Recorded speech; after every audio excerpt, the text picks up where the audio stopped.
Just got a new hat from the Down East Salmon Federation. Dwayne Shaw, we tried to get home last night so I could do this presentation, get ready for it, and Judy shows up, and we didn't get much done last night. So this is, you're seeing this for the first time. One of the things that John Todd did for me was he said, well, when you're roaming around, you just kind of think in your head about what things could be like.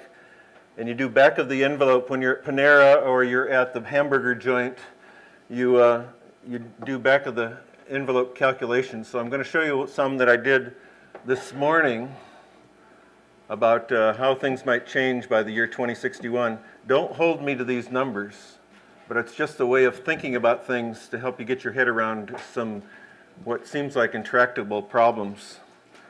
And it all started with this. Do you remember what this was about?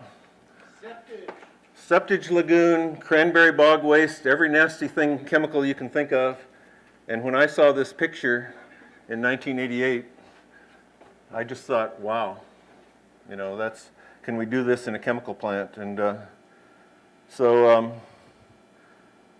I thought, this is what we're here to do. I thought, well, if people knew more about how these things made a living.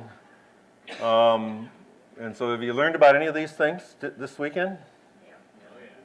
So that should be, and this is kind of too bad. Hayden didn't want me to show this picture, but this guy goes to Harvard, Linus. So they're here right now, so hi guys. They're hiding in the back. And then this is Rachel Carson and the idea that if we could focus on the wonders of our universe, maybe we wouldn't have to be angry at each other all the time. And so that's kind of where I left off the other day. Water in plain sight. What if we rehydrated the continents? As Tom said, yeah, look at that. Look at those continents turning wet. We oftentimes try to focus on the carbon cycle, and it'd be easier to focus on the water cycle. The carbon cycle will follow the water cycle. And I think this is a good place to find some clues. And as Tom Garreau was saying last night, the oceans have already built in a lot of stuff, and it's got so much heat in it, it's going to take a long time to turn that back around. How do we start making the climate such? One thing the oceans are doing, it's putting up a lot of moisture. And if we can learn how to get that moisture to condense and start reforming ice and to hold the water on the continents longer, maybe we can offset some of the really bad stuff that could happen later. And we don't want the oceans to die, and because when oceans die, they start putting out sulfur fumes, and that's not good for anybody that weighs more than 50 pounds and has a backbone and stuff like that, or breathes oxygen.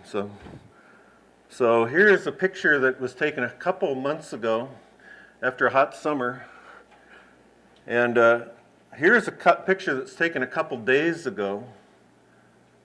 It's in the fall, right? November. Now, where do you think these pictures are from? Where does this look like? You see all this dark stuff here? This is soil that's being exposed to the air for the first time in probably a decade.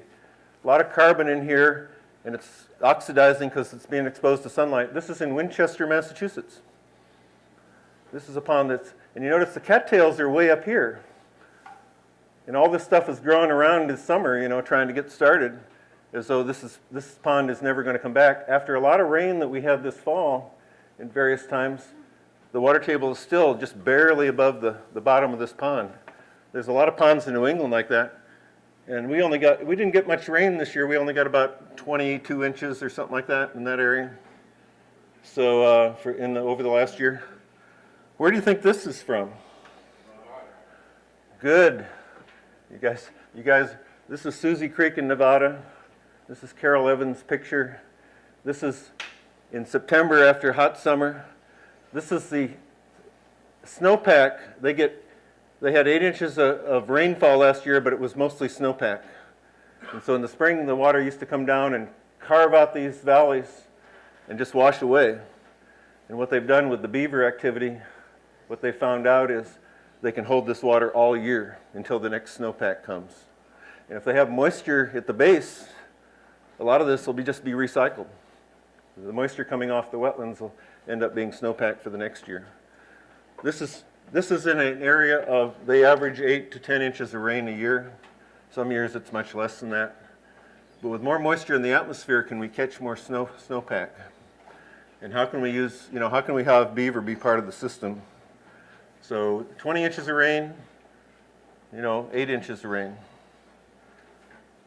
So let's see, what else do we want to show? This is kind of my signature drawing. I drew this trying to think about how to get my head around it about 10 years ago, and I thought a lot of people are going to tell me where this is wrong. And I believe it a lot more today than I did then. And it's about insects in the soil, and dung beetles are starving all over the world. And people ask me, well, what do they eat? Joe Roman is talking about we need the big animals on those grasslands. We need to graze those grasslands, and we got to keep the animals moving. Now, if you want to do it with buffalo and all that kind of stuff, great. But if cattle's what you got and you have to make a living, that can be managed in a way that you can bring beaver back to your land, even in Nevada or Dakota or West Texas. So that's what I'm saying. But the other side of the story, when Alan Savory was talking about this in the 1990s, we thought it was dung beetles was really, really critical. That could be a huge carbon flow into the ground. All that poop starting to make soil. But we didn't know anything about fungi. And a decade later, John found out about Paul Stamets, and I kind of was doing mushroom experiments, and we found out this is big. And I was real excited that Mark McMenamin was here to tell us more about Hyper-C and Hyper-SQL. There's a new book coming out called Hyper-SQL. And he's, a big thinker. And I don't know that I want to go to 20 billion people. I'd kind of like to say, well, let's educate our girls and let's educate our boys and get to the point where we're thinking 5 billion people would be a place where, the humans could live on about a quarter of the globe, and the 3/4 of the globe could be, like wilderness to explore. And, and I think that's kind of a better goal than trying to say we have to go to 20 billion people. So this is the last time we had 180 to 240 parts per million. This is not in the millions of years ago, this is recently. And the nutrient pump, these animals will go down to the lowlands in the wintertime and go back up into the highlands in the summertime, and they carry all that poop with them. Not as much as whale poop, but right now, I thought this is a great quote. There's a poop paucity predicament in much of the world's grasslands. There's no big animals going by. There's no salmon coming up the rivers. That is what we need to recreate. So I've tasked the symbiosis team to get on that. But the thing is, are you guys how many here are members of the symbiosis team? All right. All right. All right. What do we have to do to join? Say you're a member. Anybody else want to join? So this picture you saw, and look at this. This is the earth, and they've drained it, and they put all the water into a little bubble here, into a sphere. And this is all the water on the planet over here. Okay? And then this is the water that's not salt water and not ice. And then this tiny little dot down here is the water that's really accessible for human consumption any given year. So this is the water we depend on. Now the interesting thing is, it rains more than that over the continents. Water coming from the oceans and landing on the continents is about this much every year or more. So if you could hold that water on the continent longer, you can have more accessible water and raise those water tables. At Susie Creek, the water tables have risen 3 feet from a decade or so ago. And how much muck is in there? How much carbon's in that muck? And my estimate is 150 tons per acre. In 10 or 15 years. I could be wrong, it could be more, it could be less. Why aren't we studying these kind of systems instead of trying to reinvent, genetically engineer our way out of this? It's really interesting. So, And then everybody know the five kingdoms? This is kind of a reenactment of that same picture about the water, and it's breaking it down into parts per million. Every tiny little square here is like a part per million. And do you see the biological water on that? How much water is in organisms? And Linus was the first one to see this when I showed this to the class. And so, but it was like 1 part per million is biological water. And we're doing everything we can as civilization is to try to make this smaller and smaller. You know, we're making it hard for biological activity to take place. How many, if you took all the water that's in humans on the planet, how big is that number? We're going to have to do that calculation, but how big is that number? What would you guess? 1 part per billion. About 1 part per billion. Now, how much influence does that 1 part per billion have on the future of the planet? What if we could make this number 2 parts per million, living stuff? We'd have ice age before you know it, I believe. So you heard it here first, but I could be wrong. So here's the numbers, CO2 numbers, last 5 years. This is the year I was born. You notice this is the rate of change of CO2 every year, and it went down actually below 0 during World War II. When Europe was devastated and much of Asia was devastated and all the industrial activity was in the United States, and then I was born. And it's all, you could make that correlation, yeah. It's all my fault. So, but what is amazing to me, it's like we thought we were going to flatten out here a little bit, and then we started figuring out how to do fracking and things like that. And the numbers in the last 5 years, and look at this number. Why was last year so high? And I'm wondering, well, maybe a lot of things are starting to burn in continents that are drying out. So there's, you can have your own interpretation of that. But I was born when the CO2 levels in the atmosphere were 310, and I thought, well, when I die, it ought to be 310 again. So that's kind of what I thought. Right now, I'm looking at, if we keep going at this average, 2.5 parts per million, 515 by the year 2061, which is when we're going to get together and watch Halley's Comet. And by 2100, this is business as usual, right? That's 610. This is not what I want. This is not what I want. And so here's the back of the envelope calculation that I did this morning. I was thinking about, well, if sea level rises, it's silly to try to save Galveston, New Orleans, Miami. Pick your city. Why are we trying to restore the coast of New Jersey when it's just going to be underwater again? Tom Gurrow points out that with all the heat in the ocean right now, the ocean is going to rise.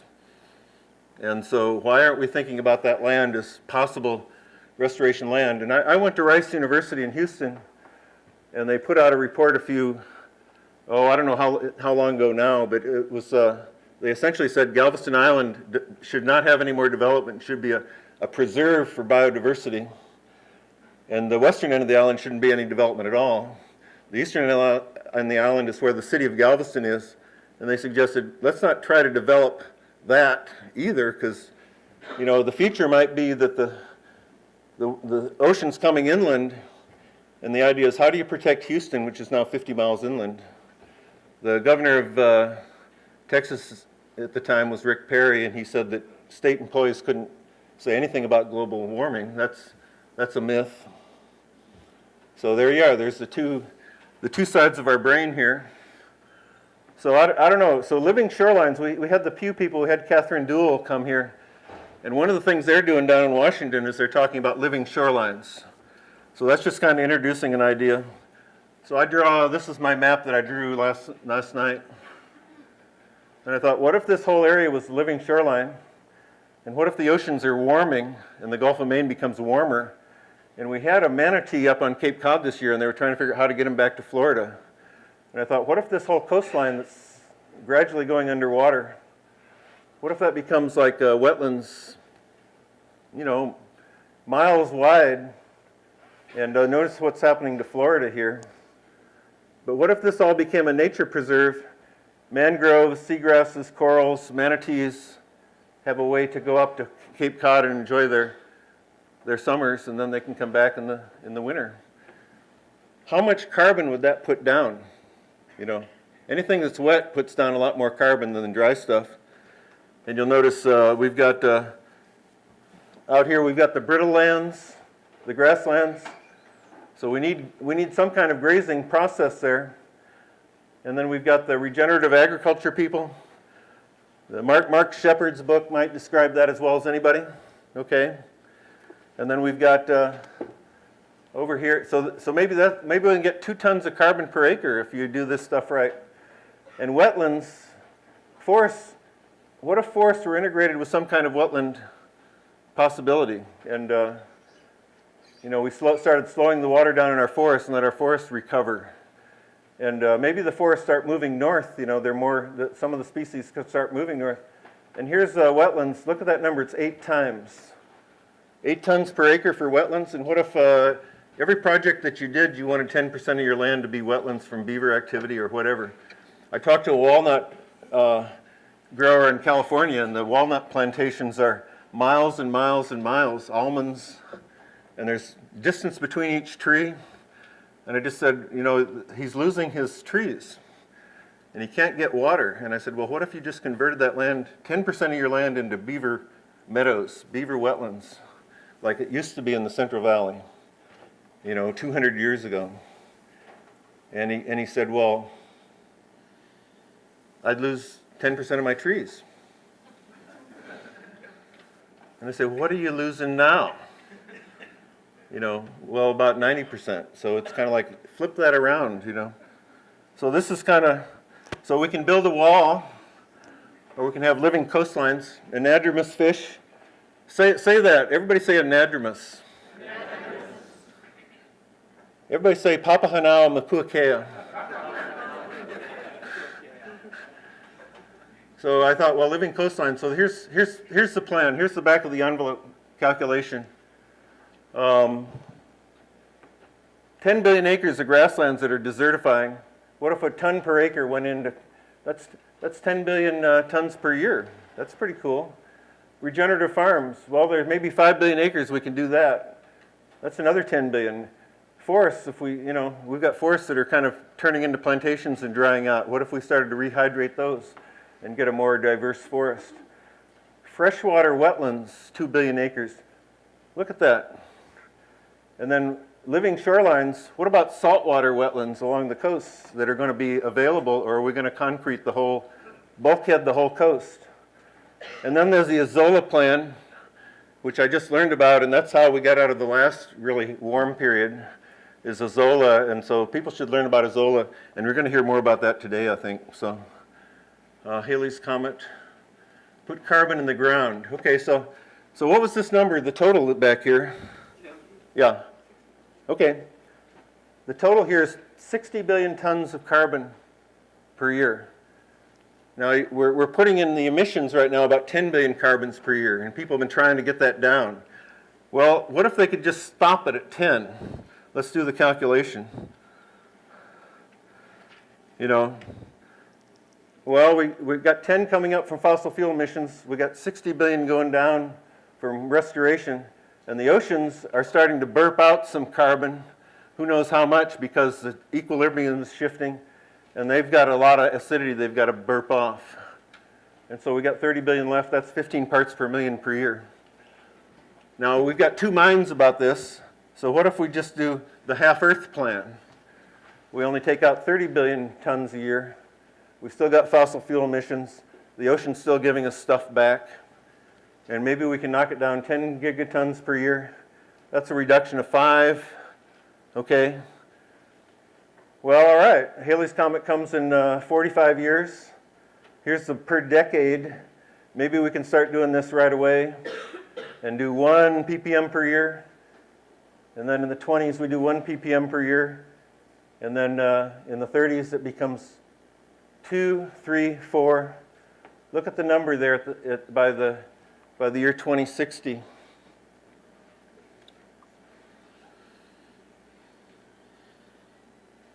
So this is why I wake up in the morning, is to think about how do we get our head around something this big.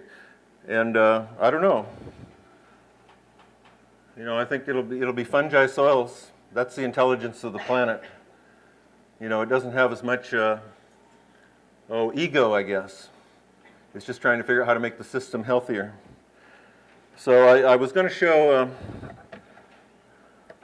a video. I'm sorry, I lost the thing here.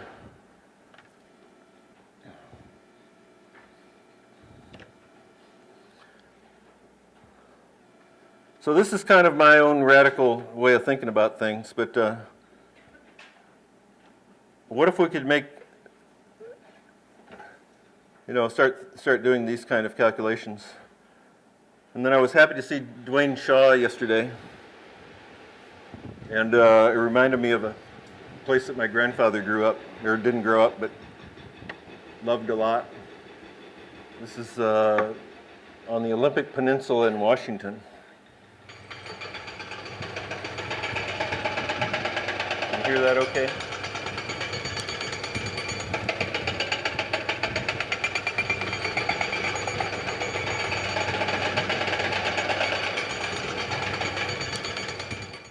Chinook 6055. Coho 115, 108. It depends on the species, but we have a broad range. And they're all kids from infants to basically teenagers. Seeing the evolution is what it's ended up being. In particular, in the nearshore, it's been a dramatic transformation. The nearshore is a very important bridge between the upland and marine systems, and it is a critical link between the two that kind of make both work. If you think about the Elwha watershed and marine systems as being a house, the nearshore component of it would be the nursery. And so it provides this wonderful little oasis of habitat and food and refuge. It's a very quiet place in a very tumultuous world. I've been working in the nearshore. I think I started my first conversations about the Elwha nearshore were in 1995, so just about 21 years. We're going to do 4 total. For our second one, we're actually going to walk up and around the corner and do a second set just around the corner here. We'll see Chinook salmon, coho, steelhead, chum, bull trout, and all of those are federally listed as being endangered species. Go back 40. They are below the lateral line. The Elwha dam removals isn't just about pulling dams for fish passage, although that's certainly a big part of it. It's also about liberating wood and liberating sediment. And in the nearshore, those two elements are what make our beaches. They're what make our kelp beds. They're what make our eelgrass beds.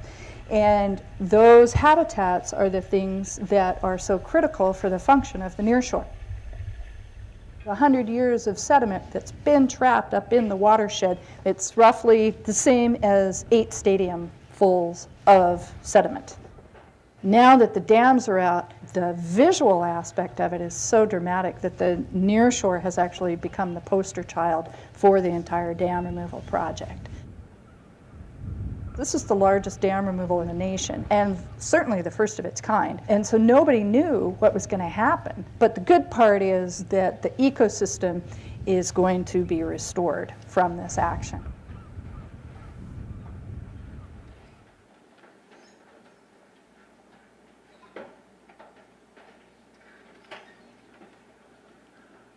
Okay. Yeah, okay, great. The thing that I noticed most about those pictures, the Olympic mountains used to be glaciers way down to maybe 4,000 feet all the time. And they just look like they don't have, the glaciers just aren't there anymore like they used to be in the last 50 years. So I thought, well, all right. I have a political side too, and but you know, you don't probably want to hear that. But I just thought there's been a lot of discussion about what kind of Supreme Court justice do you want to see? And I thought, well, my grandfather used to roam around he used to live out in Port Angeles, Washington. Used to roam around those hills, and knew where that dam was and all that. And one day a guy came out of the woods and he's in a flannel shirt, and they talked for a while, and my grandfather showed him pictures and said he was a photographer, and he said, well, what do you do? And the guy says, well, I'm a judge, you know, and he says, oh, here in Washington, you know, and he says, well, actually, I'm a judge in the other Washington. It was Bill Douglas. It was William O. Douglas, Supreme Court Justice. And he grew up out in Washington State. He was a poor kid, and President Roosevelt thought this might be a good person to be president someday. He ended up putting him on the Supreme Court. Bill Douglas was on the Supreme Court for longer than anybody, 36 years. And he essentially, he came up and stood up for Rachel Carson when all that was going on and the chemical industry was trying to just burn her over the coals. And Bill Douglas came out and said, this is important stuff, and we need to be listening to this because the world is not changing in good ways. So I want Bill Douglas on the Supreme Court. Number two, and I have John Marshall was the guy that kind of made the Supreme Court happen and gave it a lot of its power. But he was on the court only 35 years. But he came up, he was on the Chief Justice when the Cherokee Nation came up and said, we've done everything you've asked us to do. We want to be Americans. And they asked to stay on their lands. The state of Georgia was trying to get rid of the Cherokee. And Marshall, his judgment was that, well, Indian rights and the Native American peoples, their rights preceded those of the United States. And so the state of Georgia didn't have any power to evict them. And that we had to figure that out. You know, he didn't know how we'd figure that out. Of course, President Jackson decided, well, you know, he can enforce it. And he sent, you know, the Trail of Tears came after that. But the neat thing and the interesting thing about that was the law, you know, still remembers that case. And I think if anybody wants to read a book about American history, this is the first book I'd recommend, or about anything, really. This is called Coyote Warrior, written a few years ago.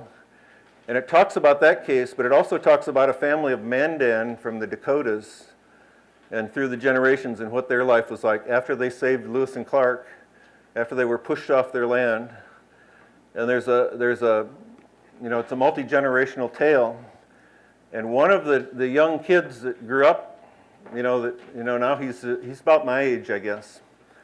But he became a lawyer, and he was up against, you know, he was doing a case years later, and he's saying, the salmon have a right to the river. Okay? Salmon rights preceded those of the United States. So if you want to get kind of in that way of thinking, so I want somebody like this on the Supreme Court, the lawyer that argued that case. I want salmon on the Supreme Court. I want fungi on the Supreme Court. You know, a fungi. This is kind of how I think about it.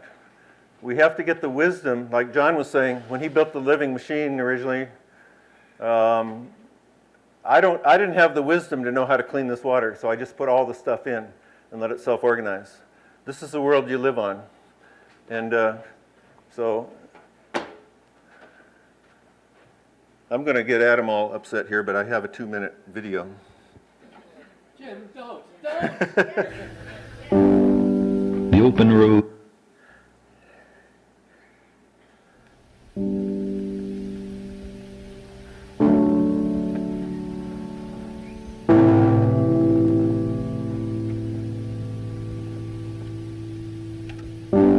We were hunters and foragers.